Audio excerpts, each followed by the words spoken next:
Slowly and steadily మన దేశీ పదార్థాలు ఏదైతే ఉన్నాయి, బియ్యము గోధుమలు మెయిన్ స్టేపుల్ ఫుడ్గా, అది కాకుండా there were so many other things.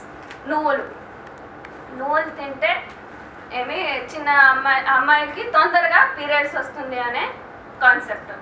ఇవన్నీ in the name of science myths were released in to the society. పెరుగు తింటే లావ్ అవుతారు, కొబ్బరి తింటే కొలెస్ట్రాల్ వస్తుంది, ఇలా ఇంకా మీరే చెప్పచ్చు ఇంకా examples. I think you will be knowing better. రాగులు తింటే నల్లగా అవుతారు, చలికాలంలో సొరకాయ తినద్దు, జామకాయ తినద్దు, తింటే కోల్డ్ చేస్తుంది ఇలా.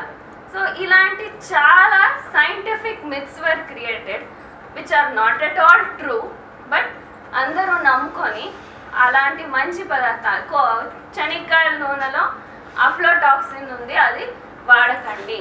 ఆలివ్ ఆయిల్ మంచిది. పెరుగు వాడకండి, మీకు కాల్షియం డెఫిషియన్సీ వస్తుంది, మేము కాల్షియం టాబ్లెట్ రెడీ చేసాం, తీసుకోండి. నువ్వులు వాడితే మంచిది, దాంట్లో చాలా కాల్షియం ఉంది, బట్ అది వాడకండి, దాన్ని వాడితే మంచిది కాదు, మీకు మేము కాల్షియం టాబ్లెట్ చేసాము, దాన్ని తీసుకోండి. గ్రీన్ లీఫీ వెజిటబుల్స్లో అన్ని విటమిన్స్ మినరల్స్ ఉన్నాయి, అంతా ఉంది, దాన్ని వాడకండి, మేము విటమిన్ సప్లిమెంట్స్ తయారు చేసాము, దాన్ని వాడండి. ఇలా ఒక్కొక్కటి. ఆలివ్ ఆయిల్ మంచిది, ఆలివ్ ఆయిల్ వాడండి. మీ లోకల్ కొబ్బరి నూనె వాడకండి. కొబ్బరిలో కొలెస్ట్రాల్ ఉందని చెప్తున్నారు, కానీ సండే హోయా మండే రోజ్ ఖావో అండే అంటే దాంట్లో కొలెస్ట్రాల్ లేదా దీనికంటే ఎక్కువ. ఒక పెగ్ లేకుంటే ఏమి ఒక గ్లాసు రోజు రెడ్ వైన్ తాగండి, దాంట్లో రెస్వెరాట్రాల్ ఉంది, అది మీ హార్ట్కి చాలా మంచిది అని చెప్తున్నారు.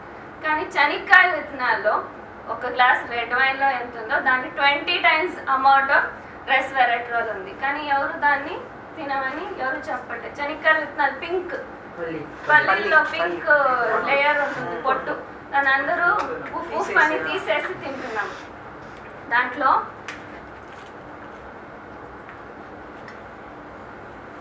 రెస్వెరాట్రాల్ అనే substance anti ageing, anti cancer, anti inflammatory,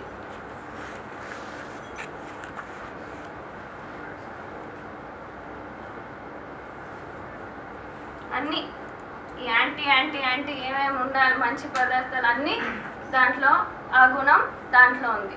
దానికోసం రెడ్ వైన్ తాగేదానికి రెడీ ఉన్నాం, కానీ పల్లీలు వేయించుకొని తినండి అంటే ఎవరు రెడీ లేరు. Milk is the complete food, milk లేకుంటే కాల్షియం లేదు మీకు అని అందరూ నమ్మారు. తాగకండి అంటే కాల్షియం ఎక్కడి నుంచి దొరుకుతుంది అంటారు. కాల్షియం మిల్క్లో ఎంత ఉందంటే ఎవరికి తెలియదు. వేరే సోర్సెస్ ఆఫ్ కాల్షియం ఉన్నాయంటే ఎవరికి తెలియదు. ఇప్పుడు పొద్దున చాలామంది అడుగుతున్నారు విటమిన్ B12, కొత్తగా అందరికీ ఈ డెఫిషియన్సీ వచ్చింది, ఇప్పటి వరకు లేదు. ఇప్పుడు టెస్టులు కొత్తగా కనిపెట్టారు విటమిన్ B12కి, అందరికీ చేస్తున్నారు, సో అందరికీ డెఫిషియన్సీ. దానికోసం ఏం చెప్తున్నారు, the only source of vitamin B12 మీకు నాన్ వెజ్లోనే దొరుకుతుంది, అందుకే అందరూ నాన్ వెజ్ తినండి అంటున్నారు. ప్రెసెంట్ పాపులేషన్లో most majority people are non vegetarians, vegetarians are few. అయినా అంతమందికి విటమిన్ B12 డెఫిషియన్సీ ఎందుకుంది? ఇఫ్ నాన్ వెజ్ తింటే విటమిన్ B12 దొరుకుతుంటే ఎందుకుంది? యాజ్ ఐ సెడ్, మనకు అబ్జార్ప్షన్ కెపాసిటీ లేకుండా ఉండేదానివల్ల మనకు అన్ని డెఫిషియన్సీ వస్తున్నాయి. సో నాన్ వెజ్ తినకుండా ఉండే వాళ్ళకి కూడా విటమిన్ B12 దొరకచ్చు. ఎలా? బయట నుంచి దొరికేది కాదు, మీ దేహంలో మీరే you can make vitamin B12 if you have good bacterial flora.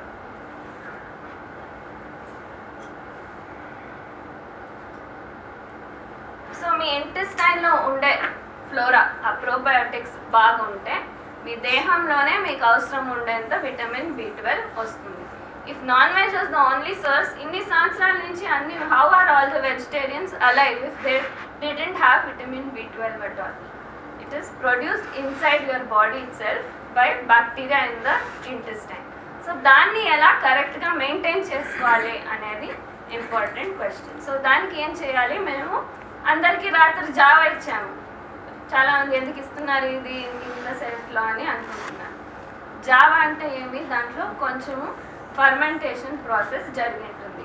పొద్దున వండింది ఒక గుడ్డ కట్టి మట్టి కుండలో పెడితే దాంట్లో మంచి బ్యాక్టీరియా కొంచెం వస్తుంది. అది మీకు పులుపు వచ్చేంత వరకు ఆగాల్సిన పని లేదు, టేస్ట్కి రావాల్సిన పని లేదు. కానీ దాంట్లో గుడ్ బ్యాక్టీరియా పెరిగి దాన్ని మీరు వాడితే మీ ఇంటెస్టైన్లో మంచి బ్యాక్టీరియా ఉంటే that is the first line of defence. మంచి బ్యాక్టీరియా ఉంటే చెడ్డ బ్యాక్టీరియాకి ఇంకా చోట ఉండదు.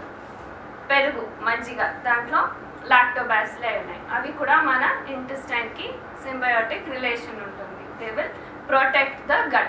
They will produce vitamin B12 sufficient for you inside your body. Idli, dosa అని కొంచెం ఫర్మెంట్ చేసి వాడతాం. So these kind of foods are good for you because they help to maintain a good bacterial flora in your intestine. So vitamin B12కి ఒకే source non వెజ్జే తినాలని లేదు. మీ దేహంలో మీరే సృష్టించేలాగా మీరు ఇంటెస్టైన్ని బాగా క్లీన్గా పెట్టుకోవాలి. అది important. Antibiotic usage has become one of the main reasons for this deficiency. మీరు యాంటీబయాటిక్స్ వేసుకున్నప్పుడు they don't attack only the bad bacteria in your body, good bacteria కూడా నాశనం అయిపోతాయి. మళ్ళీ అది కరెక్ట్గా ఫ్లోరా డెవలప్ అయ్యడానికి ఎన్నో రోజులు పడుతుంది. So try to avoid as much as possible antibiotic usage. రోజు మజ్జిగ, ఈ ఫర్మెంటెడ్ ప్రోడక్ట్స్ వాడుతుంటే క్లీన్ బ్యాక్టీరియల్ ఫ్లోరా ఉంటే మీ ఇంటెస్టైన్లో విటమిన్ B12 సఫిషియెంట్గా దొరుకుతుంది.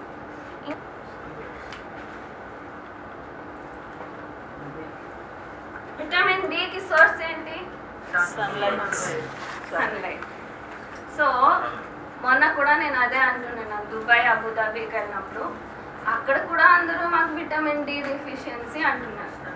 ఎక్కడో గ్రీన్లాండ్, ఫిన్లాండ్ ఆ దేశాల్లో సూర్యుడు అక్కడ 6 months ఉండడు. They have only 1 hour of sunlight for most 6 to 7 months in a year. The rest of the months they have lot of sunlight. Night and day మనకి ఇలా 12 hours లాగా ఉండదు అక్కడ. సో 22 hours డే ఉంటే 2 hours night ఉంటుంది, లేకుంటే 20 hours night ఉంటుంది, 4 hours డే. అలా near the north pole and south pole అలా ఉంటుంది. కానీ దుబాయ్ ఈజ్ డెజర్ట్. అక్కడ ఎండకి తట్టుకోలేము, అంత ఎండ ఉంటుంది. అక్కడ ఉండే వాళ్ళు కూడా విటమిన్ D డెఫిషియన్సీ అంటుంటే ఇంకా ఇట్స్ ఐరానికల్ సిచ్యువేషన్ అన్నది. భారతదేశంలో ఎండకేమీ తక్కువ లేదు. ఆల్మోస్ట్ 2 months మీకు ఎండ తక్కువ ఉంది అనుకోవాలి, కానీ అప్పుడు కూడా enough sunlight we always have. So why are we having vitamin D deficiency? ఎండకు వెళ్ళట్లేదు. పొద్దున sunrise, I already said, no one even knows. So sunrise and సన్ సెట్లో ఎక్స్పోజర్ అయితే that is the best sunrise for our body. So try to expose yourself to this time. And orange colour sunrise టైంలో, సన్సెట్ టైంలో ఆ హొరైజన్లో స్ట్రైట్గా ఉన్నప్పుడు మనకు ఆరెంజ్ కలర్గా కనిపిస్తుంది. ఆ కషాయం రంగు మీరు చూసినప్పుడు మీ కళ్ళలో రాడ్స్ అండ్ కోన్స్ యాక్టివేట్ అయ్యి some biochemical processes happen which ensure that your brain హెల్త్కి బాగా జరుగుతుంది. మీ డే మొత్తం యాక్టివ్గా ఉండేలాగా చూస్తుంది. కానీ అవన్నీ మర్చిపోయాం, ఎవరు చేయట్లేదు. సో ఎలా ఆరోగ్యంగా ఉంటాము? సన్ మీకు 10 minutes to 20 minutes a day is sufficient to get the vitamin D which you require. దానికి అసోసియేటెడ్గా కాల్షియం కావాలి. అందరూ పాలు తీసుకుంటూనే ఉన్నారు, టీ కాఫీలు తాగుతూనే ఉన్నారు, కాల్షియం మీకు దాంట్లో దొరకాలి కదా. Your logic is right, milk is the complete food, దాంట్లో కాల్షియం ఉంది కావాలంటే. అయినా ఎందుకు డెఫిషియన్సీ ఉంది calcium? And why are we depending on calcium supplements? Because దాంట్లో ఉండేది మేము అబ్జర్వ్ చేసుకోలేకపోతున్నాం. So in order to observe the calcium in milk, అది ఫస్ట్ పెరుగుగా కన్వర్ట్ కావాలి. మీకు 1 లీటర్ పాల నుంచి ఏ కాల్షియం దొరుకుతుందో అంతే కాల్షియం మీకు 200 ml ఆఫ్ కర్డ్లో దొరికిపోతుంది. సో మనకు అబ్జార్బబుల్ ఫామ్ మీకు బాడీలో కర్డ్ అయ్యేది కాకుండా మీరు అంతే పెరుగు మజ్జిగ తీసుకుంటే చాలు. Another very good source of calcium til, నువ్వులు. వారానికి ఒకసారి నువ్వులు వాడితే ఒక లడ్డు తీసుకుంటే చాలు మీకు అవసరం ఉండే కాల్షియం రిక్వైర్మెంట్ సరిపోతుంది. కానీ ఎవరు దాన్ని చెప్పట్లేదు.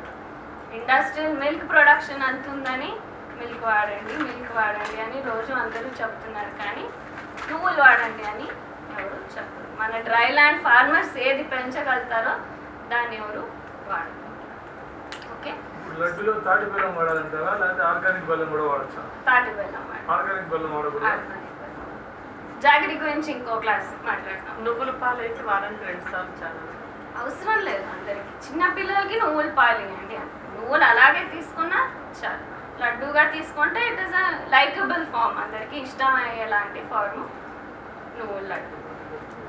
వంటల్లో వాడుకున్నా పర్వాలేదు. నువ్వుల పొడి చేసుకొని, ఇప్పుడు పల్లీల పొడి వాడతాము, నువ్వుల పొడి వారానికి 2-3 సార్లు ఒక 2 ముద్దలు నువ్వుల పొడితో తింటే చాలు.